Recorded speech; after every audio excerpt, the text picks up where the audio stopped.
This last week, I cried after several of our staff meetings. That's somewhat unusual for me to do. Usually in our staff meetings, not only do we have fun, but we laugh a lot and we laugh loud. Curtis and Carlos have a laugh that makes me laugh, but this week they cried because they shared their stories, their experiences with racial injustice. And I realized for the first time, I didn't fully understand. I'm a white pastor, and to be honest, I don't often know how to speak about race. My response is often to err on the side of silence because I fear saying the wrong thing, that I'd hurt my African American brothers and sisters, or I'd offend someone in my church who's white. I've often fallen to the false dichotomy that to be for Black Lives Matters is to be against police officers. And that's been hard for me. Not only do I have some very good friends who have been police officers, my brother-in-law is a police officer. I know how hard this job has been, especially during riot and looting.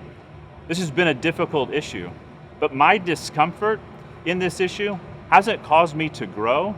It's actually at times caused me to change the subject, to not lean in as God's called me to do, but actually to push it away. I'd often heard people say, well, I'm not a racist. I'm sure that I've often thought that if I haven't said it.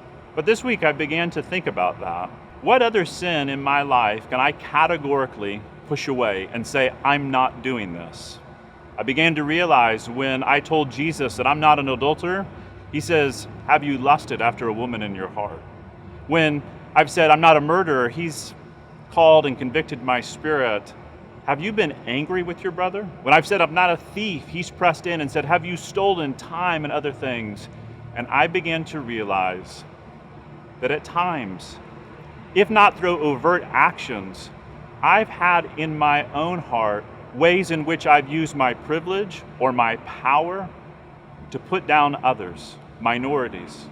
That stunning revelation in my own heart has caused me to look back in my past decisions and actions and attitudes and consider ways in which I've hurt or misunderstood my brothers and sisters.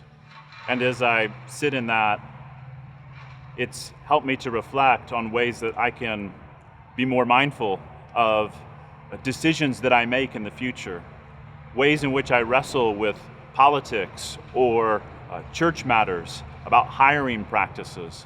All of those things have helped me to realize there's a lot of hard work that I still need to do.